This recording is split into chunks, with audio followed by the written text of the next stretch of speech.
तो फिर से बहुत बहुत स्वागत है आप सभी का हमारे YouTube चैनल में। और आज के इस वीडियो में फिर से एनसीईआरटी का सार संग्रह लेकर आ गए हैं, जो कि 2023 न्यू एडिशन का बुक है। और इस बुक में क्लास 6 से लेकर क्लास 12 तक का आपका मटेरियल दिया हुआ है, सब्जेक्ट वाइज दिया हुआ है। और प्रतियोगी परीक्षाओं के दृष्टिकोण से बात करें तो सभी तरह के प्रतियोगी परीक्षाओं के लिए ये बुक पढ़ना बहुत इम्पॉर्टेंट है। खासकर बिहार दरोगा की जो भी तैयारी कर रहे हैं उनके लिए बहुत इम्पॉर्टेंट है ना। एनसीईआरटी का पूरा रिवीजन आपको सभी क्लास का 6 से 12 तक का जो भी मटेरियल दिया हुआ है इस बुक से आपको हो जाएगा। तो इंडियन पॉलिटी हम लोग शुरू किए हुए हैं, भारतीय राज्य व्यवस्था, जिसमें चैप्टर वाइज आपको डिस्कशन करवाते हुए चल रहे हैं। और आज के इस वीडियो में चैप्टर 3 भारतीय संविधान के भाग के बारे में हम लोग पढ़ेंगे। बिहार दरोगा की बात करें तो यहाँ से यानी कि इस टॉपिक से बिहार दरोगा की बात करें तो इस टॉपिक से भारतीय संविधान के भाग से जो है क्वेश्चन एकदम फिक्स है कि पूछता ही पूछता है, एक न एक क्वेश्चन एकदम गारंटी है कि पूछेगा ही पूछेगा। तो हम लोग बहुत ही बारीकी से, बहुत ही अच्छे से आपको एक्सप्लेन करते हुए चलेंगे। आप लोग बस ध्यान से सुनते चलेंगे, जितना सुनेंगे उतना फायदा करेगा। तो एक तरफ क्या दिया हुआ है ना, संविधान के भाग दिए हुए हैं और उस भाग में क्या विषय दिया हुआ है ना, ये दिया हुआ है। और इस भाग में कितने अनुच्छेद आते हैं ये भी आपका दिया हुआ है। तो आपको सिंपल सा बता दें, हमारे भारतीय संविधान में कुल 22 भाग हैं। कितने भाग हैं? 22 भाग है और कुल 395 अनुच्छेद है। कुल 395 अनुच्छेद है मूलभूत, मतलब मूल संविधान में। हमारा जो मूल संविधान है उसमें 395 अनुच्छेद है, 22 भाग है और 12 अनुसूचियां हैं, है ना। अनुसूचियों के बारे में भी हम लोग पढ़ेंगे। तो ये बहुत जरूरी है जानना कि कुल 22 भाग है, 395 अनुच्छेद है और 12 अनुसूचियां हैं हमारे संविधान में। ठीक है, तो बारी बारी से सभी भाग की बात करें तो पहला भाग की बात करेंगे तो पहले भाग में संघ और उसका राज्य क्षेत्र का वर्णन किया हुआ है।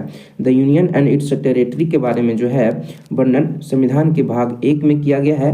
और इसमें अनुच्छेद आता है 1 से 4 के आता है ना। 1 से 4 अनुच्छेद में जो है संघ और उसके राज्य क्षेत्र का वर्णन किया गया है। अनुच्छेद की बात करें, भाग की बात करें तो पहला भाग 1 में संघ और राज्य क्षेत्र का वर्णन किया गया है।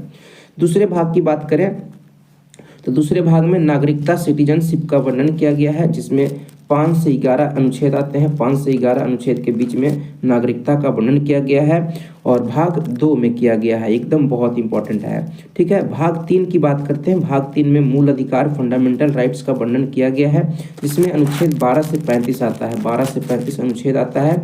फिर आपका चौथा भाग है, भाग नंबर 4 है राज्य की नीति निर्देशक तत्व, डीपीएसपी, है ना, directive principle of state policy का वर्णन जो है भाग 4 में किया गया है। और इसमें अनुच्छेद आता है 36 से 51 आता है। 36 से 51 अनुच्छेद में जो है डीपीएसपी का वर्णन किया गया है, राज्य की नीति निर्देशक तत्व का वर्णन किया गया है भाग 4 में। फिर आता है आपका 4 का कहें या 4 का ए कहें, कोई दिक्कत नहीं होगा। ठीक है, भाग 4 के ए में जो है मूल कर्तव्य, फंडामेंटल ड्यूटीज का वर्णन किया गया है। इसमें अनुच्छेद आपका 51 का ए आता है। 51 का ए या 51 का कहा जाए, कोई दिक्कत नहीं होगा। ठीक है, तो बहुत इंपॉर्टेंट है। मूल कर्तव्य जो है भाग 4 ए में है ना, और अनुच्छेद 51 के ए में है। ठीक है, फिर आपका भाग 5 है। भाग 5 में संघ, द यूनियन, संघ का वर्णन किया गया है, जिसमें अनुच्छेद आता है 52 से 151 आता है ना। ये भारतीय संविधान का सबसे बड़ा भाग है ना। सबसे बड़ा भाग कौन सा है? तो भाग 5 है, इसमें अनुच्छेद 52 से 151 आता है।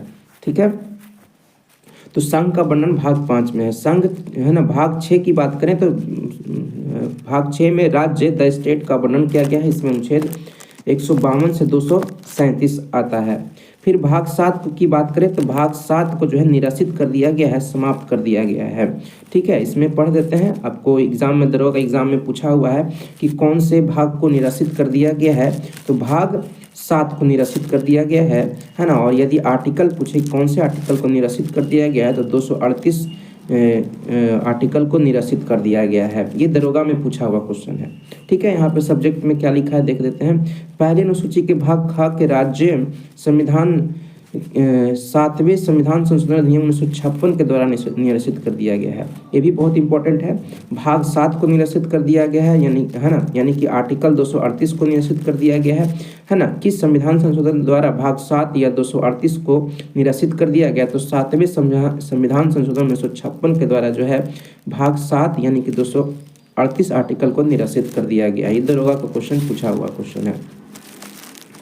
भाग 8 की बात करें, भाग 8 में जो है आपका केंद्र शासित प्रदेश द यूनियन टेरिटरीज का वर्णन किया गया है। जो केंद्र शासित प्रदेश हैं, है ना, हमारे देश में वर्तमान में कुल 8 केंद्र शासित प्रदेश हैं, है ना, उसका वर्णन जो है भाग 8 में किया गया है। इसमें आर्टिकल आता है 239 से 242 आता है। फिर भाग 9 की बात करें, भाग 9 की बात करें तो भाग 9 में जो है ना, पंचायत का वर्णन किस भाग में किया गया है? तो भाग 9 में किया गया है। इसमें आर्टिकल 243 से 243 न तक आता है। फिर 9 के ए में जो है, 9 के ए में नगर पालिका द म्यूनसिपलिटीज़ का वर्णन किया गया है। नगर पालिका का वर्णन किस भाग में किया गया है? तो भाग 9 के ए में किया गया है। इसमें आर्टिकल आता है 243 के त से लेकर 243 के य छ तक आता है। भाग 9 के बी की बात करें, भाग 9 के बी या ख की बात करें तो इसमें सहकारी समितियों का वर्णन किया गया है। द कोऑपरेटिव सोसाइटीज़ का वर्णन किया गया है। इसमें आर्टिकल 243 य ज से 243 य न तक आता है। तो इसमें आपका आर्टिकल उतना इम्पोर्टेंट नहीं है, ठीक है, लेकिन भाग याद रखना बहुत ज़रूरी है।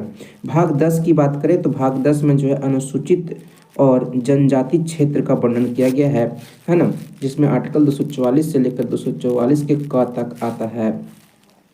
भाग 10 में आपको याद हो गया होगा, है ना, अनुसूचित और जनजाति क्षेत्र का वर्णन किया गया है भाग 10 में। भाग 11 में जो है संघ और राज्य के मध्य संबंध, संघ और राज्यों के बीच में संबंध का वर्णन जो है भाग 11 में किया गया है।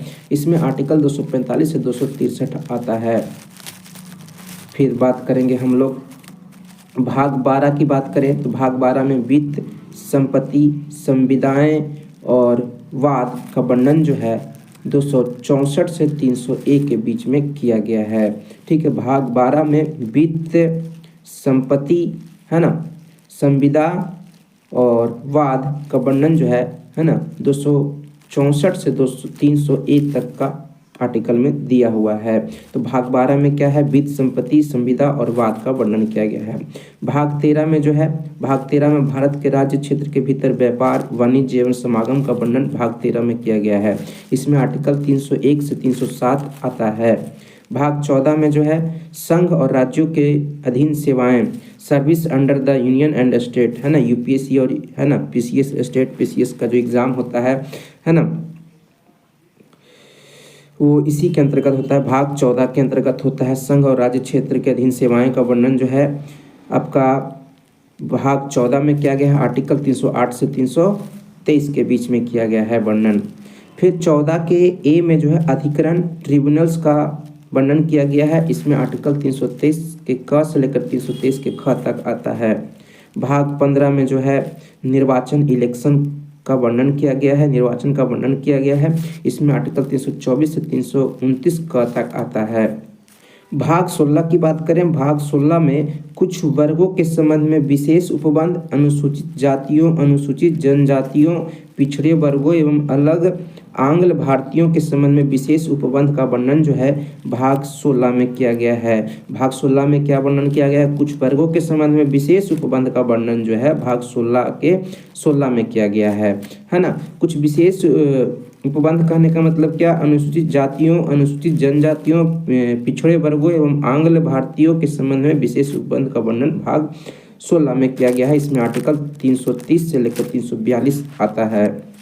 भाग 17 में राजभाषा, ऑफिशियल लैंग्वेज का वर्णन किया गया है ना, और इसमें आर्टिकल 343 से 351 आता है।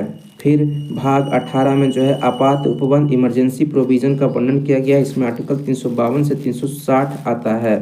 फिर भाग 19 में जो है प्रकीन मिसलेनियस का वर्णन किया गया है, जिसमें आर्टिकल 361 से 367 आता है।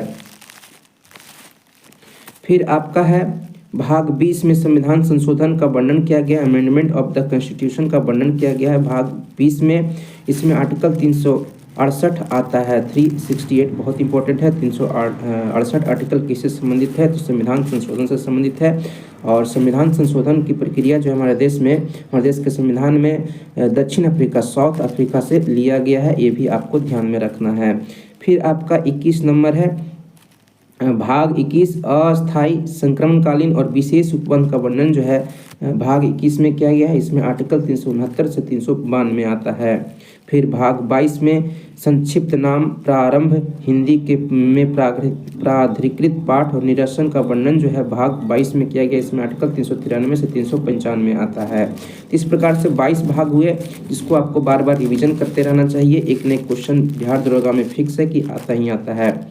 अब यहाँ पे एक नीचे लाइन दिया हुआ है भारतीय संविधान के भाग 11 है ना। भाग 11 में जो है केंद्र और राज्य के बीच में संबंध का वर्णन किया गया है ना। तो भाग 11 के अध्याय 1 में संघ और राज्य के मध्य विधायी संबंधों लेजिस्लेटिव रिलेशन को दर्शाता है।